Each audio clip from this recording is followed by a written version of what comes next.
Well, greetings again, beloved. This is Markus Davidson with Rock Hill Christian Fellowship in White Oak, Texas, as well as Shulamite Ministries.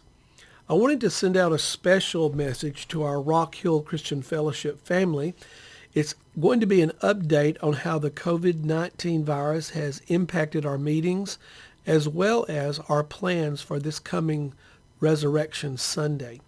But first of all, before I get into that, I want to thank each and every one of you who has made a special effort to drop by the church or to put your tithes and offerings in the mail. Because of you, we are still here and we're still paying the bills. And it's very important that you remain faithful during this time when we're being pulled in a lot of different directions. So I also wanted to let you know that I'm going to be posting another Good Friday video here on YouTube, so be looking for that. And then on Sunday, Resurrection Sunday, that's this Sunday, we will be hosting our very first live streaming from our sanctuary. It's just going to be me preaching. Our worship team, unfortunately, won't be there.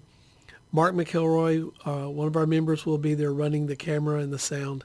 But other than that, it'll just be the two of us. So it's going to be a little tricky preaching to an empty sanctuary, but I hope you can join us. We're going to be sending out a link via our prayer text, and also we will be posting that link at our website, and I'll be putting it on Facebook as well for people outside our immediate area can tune in if they would like to as well.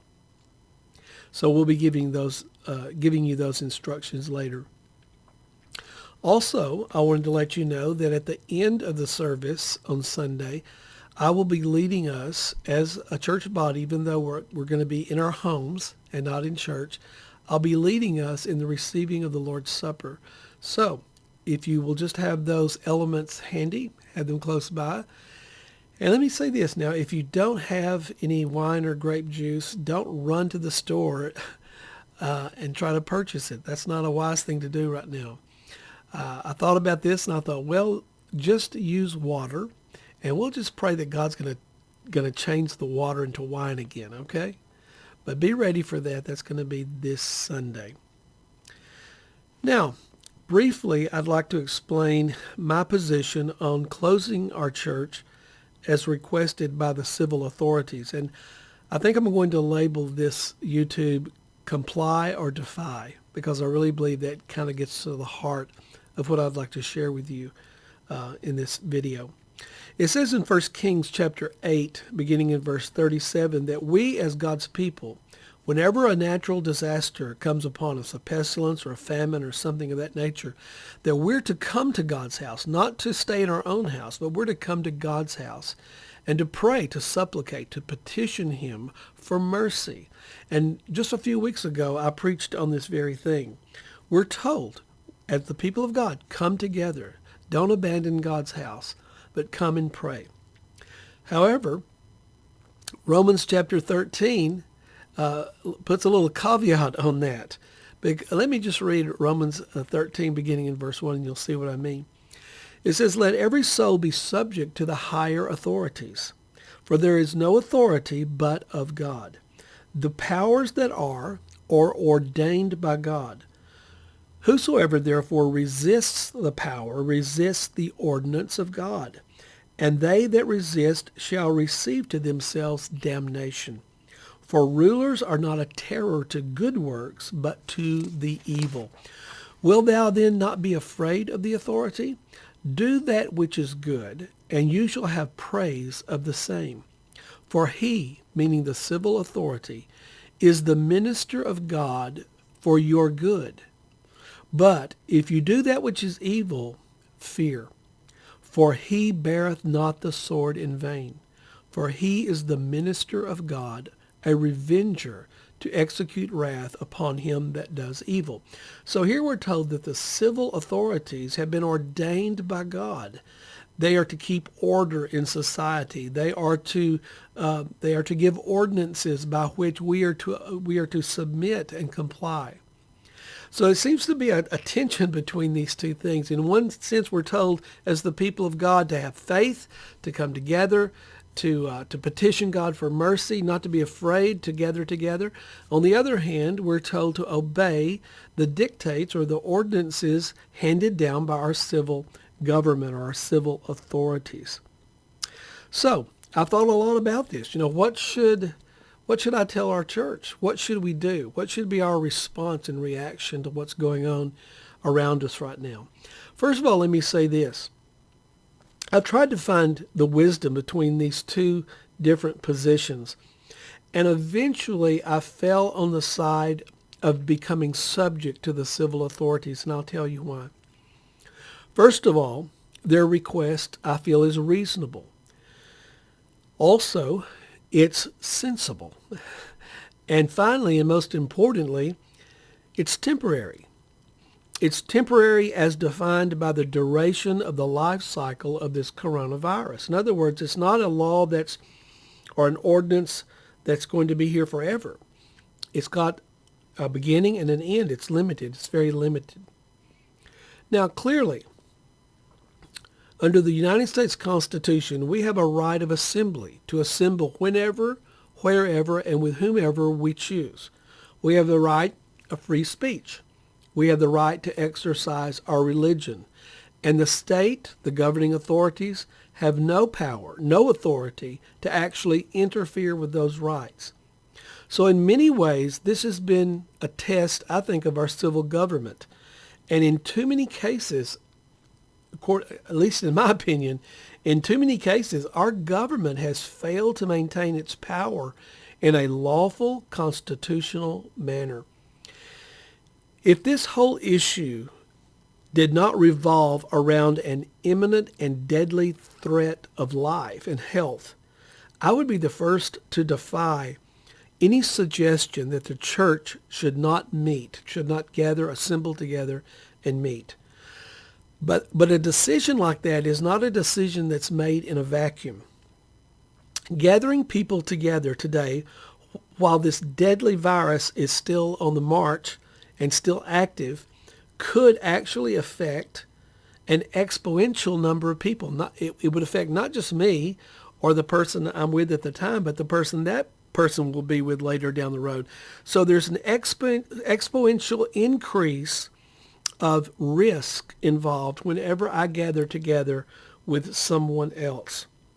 So my defiance of the request of our civil governing authorities could prove, not would prove, but could prove deadly for my neighbor. And I'm told to love my neighbor, not kill my neighbor. The decision as to whether to obey, to comply, or to defy our civil authorities is a serious one. Paul said this. He said, whoever therefore resists the authority resists the ordinance of God, and they shall receive to themselves damnation. Sounds serious to me. It's so serious that we just can't say, "Oh, we'll just have faith, brother. God will take care of you." No, we've got to flesh this out in the Word of God and find God's wisdom in this. God has established civil authorities to sometimes save us from ourselves. The ordinances they enact are in fact God's will to protect us from ourselves. Now, on the other hand, when Peter and the apostles were arrested and commanded by the civil authorities of Rome to stop preaching Jesus, what did they say? They said, we ought to obey God rather than man. And here's where people, such as myself, in places of spiritual authority, must tread very carefully, discerning when it's appropriate to defy the civil authorities and when we should comply with the civil authorities. Now, Paul said in essence this. He said, tread carefully with civil authority, because if you defy them when you should comply with them, you might reap unto yourself damnation. Now, I don't think he's talking about eternal damnation. He's talking about judgment, okay? I was reading where there was a Catholic priest in New York who defied the order to meet, and to hold services, and he died this past Friday from the COVID-19 virus. In Flint, Michigan, I was reading about a church that also defied the order and is now mourning the death of their bishop, their pastor, and one of their church elders. There's a congregation in California and another in Georgia and a third in Arkansas. They all have people in their church who have actually become sick and died because they contracted the virus while attending church services in defiance of the civil authorities.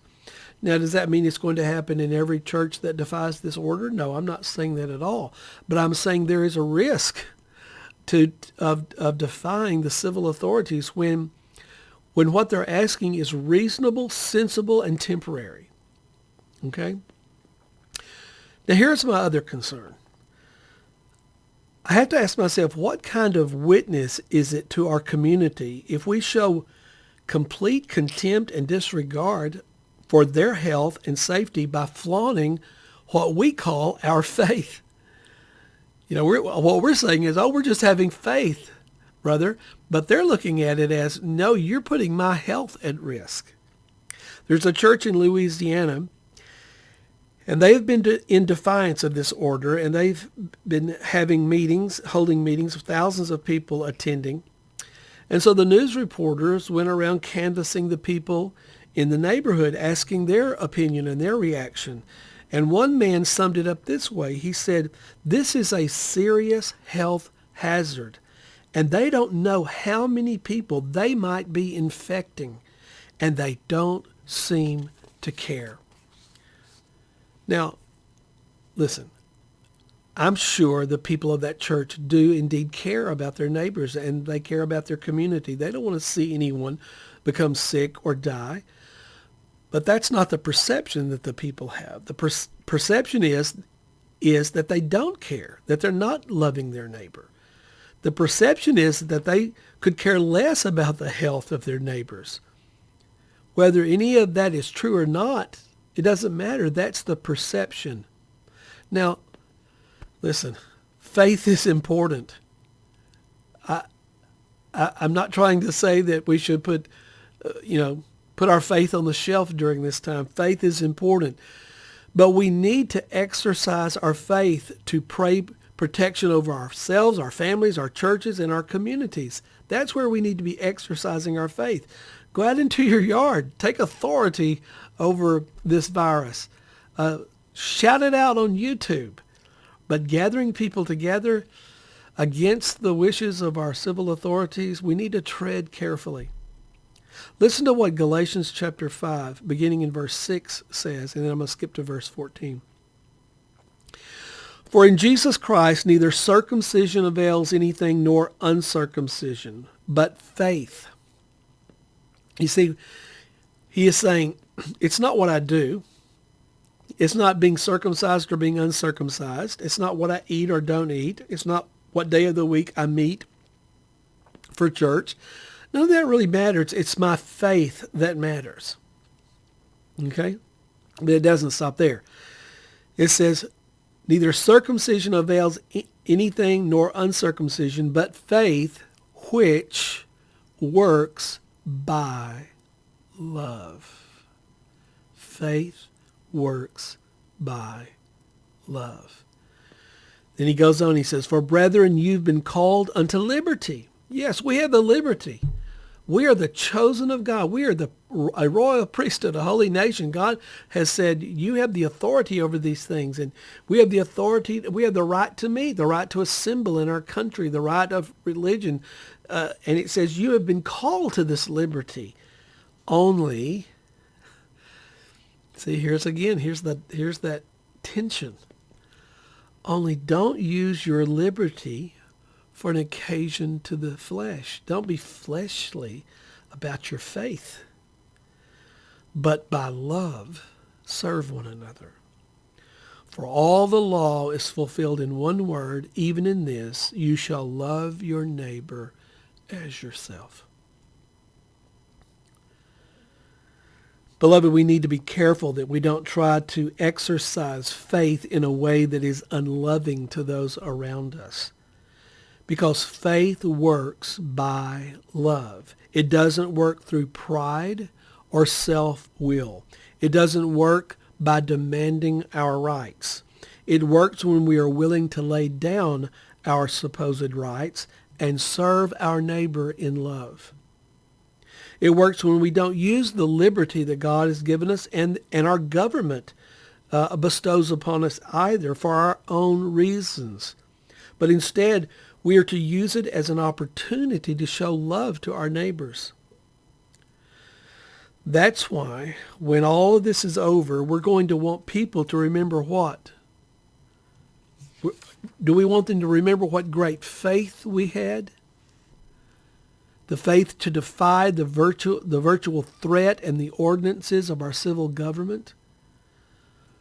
Listen, this defiance of civil authority, this is going to help build the ministry of some ministers. People are going to look upon that and say, oh, they defied the government. They had great faith. And listen, I'm not here to tell any other pastor or minister what to do. I'm here to try to seek to know what God would have me do and what I should tell our church. But this is going to help actually build the ministries of some ministers. It will help to establish them as giants of faith. But I want to leave you with this question. And I want to ask you again. When all of this is over, do we want our neighbors, do we want our community to remember us as people of great faith or people of deep love? Well, thank you for watching, beloved. We'll look for you again on Friday, and then we'll be live streaming, like I said, Sunday morning, Resurrection Sunday. So we'll see you then. The Lord bless and keep you. Thanks for tuning in.